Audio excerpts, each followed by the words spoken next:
Now, Meghan Markle and Prince Harry are reportedly being used during their royal tour of Colombia.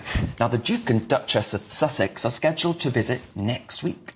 However, many Colombians are actually sceptical about that visit and actually worried that Meghan and Harry might be exploited as part of a PR strategy by the government. Oh dear, oh dear.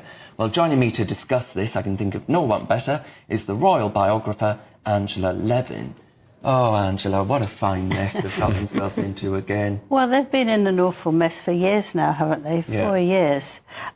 But part of the mess, I would like to tell you, I think is extraordinary, that if you weren't getting on with your father, if you weren't getting on with your brother, and you really wanted to make it a good, warm relationship again, you wouldn't do something that would really annoy them to pieces, would you? I mean, I think this is an appalling way to behave. They've got no reason to do it. I think they want to do it because they're going to stay in a four-figure sum bedroom with all their own pond and all the rest of it there.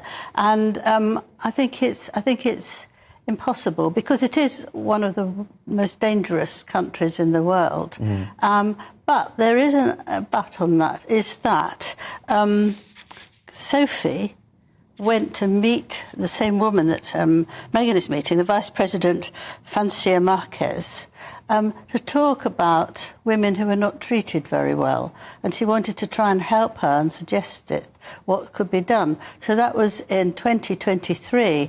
I was absolutely astonished when I read that because she's very close to the royal family and they wouldn't want Harry and Meghan to do that, but they obviously don't seem to mind Sophie doing that. So it can't be absolutely as bad as everyone's trying to prove. But it's very, very dangerous. The Vice President, Francia, has people have been trying to kill her several times, and that is with actual protection.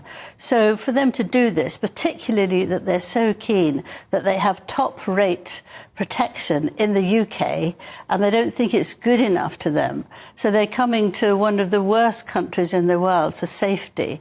So, you know, what do you make of that? I think it's a way to slice the king again, to be unkind, to be very difficult, and to make him furious. Colombia is not in the Commonwealth, but nonetheless, it's a very dangerous thing to do. And what's your take then on, normally with these kinds of visits, if their Royal Highnesses, the Duke and Duchess of Sussex, wanted to go on some foreign trip, you would have to put in the request to His Majesty's government and, of course, the palace itself.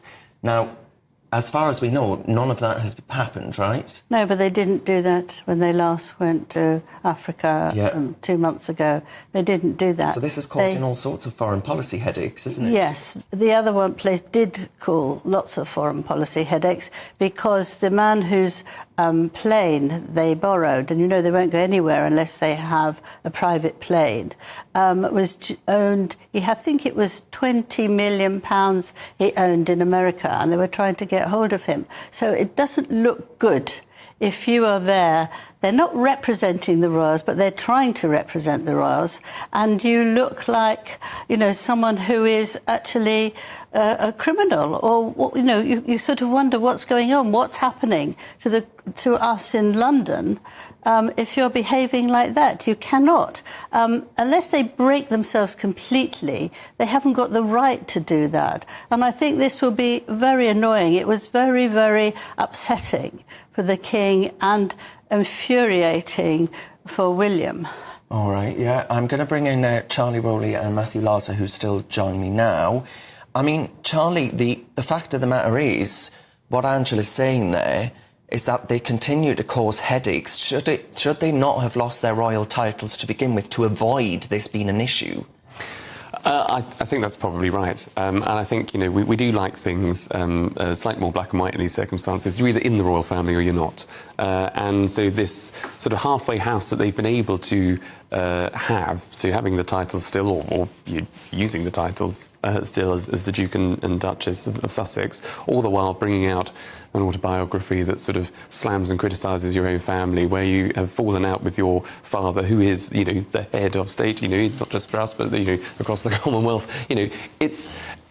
It's trying to have all of the perks of the royalty that they were part of, without any of the responsibility and without any of the ways and means of just how the family operated. So they have a platform, they have to use it responsibly, but I think there will come a time actually where King Charles may just have to say, what, enough is enough. If they're going to do things off their own back, which is going to be detrimental to the UK, or to make it even more difficult for the UK, so the Foreign Office might have an issue with a country in which they've decided to visit, and that country will use it to their advantage to say, well, we've just had a royal visit, even though they're not royals or working royals, then that will be complicated at some point. Matthew, as a Labour man, are you sort of annoyed on behalf of the government that actually they're causing these kinds of sort of diplomatic nightmares? Well, yeah, I think people may think that, I think Meghan might hope with her sort of her political stance that a Labour government might be more sort of pro them. But I think you're absolutely right. Whatever the government, the colour of the government in power, they are going to have issues with a pair who are trooping around the world,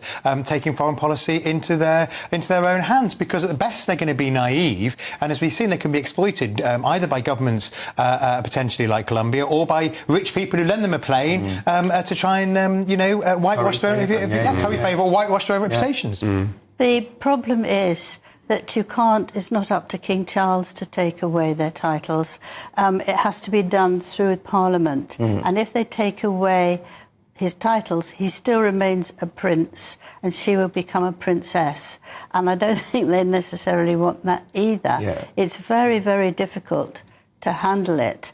I think the fact that they've drawn back, rather than trying to have open doors all the time. They're not closed, but they're not, is to try and work out something to do. It's quite enough now. And this is a game, I think. They'll love it. They'll go to every single country they can find that is actually inappropriate, because it's punishment. And Meghan in particular is determined to take, to be very powerful revenge. And, revenge. And, well, revenge is the word, isn't it? Yes. And it's really depressing, actually, because, at the end of the day, it's a family. It's a family that doesn't... A grandfather that doesn't see his grandchildren. And it's sad at its very core. Yes, and so they can't get together, because you can't fulfil a whole in an argument in just 10, 15 minutes. No. You need it for weeks, and they're not ever going to come for that. Angela, thank you very much as ever for your time. Matthew and Charlie, thank you to you too.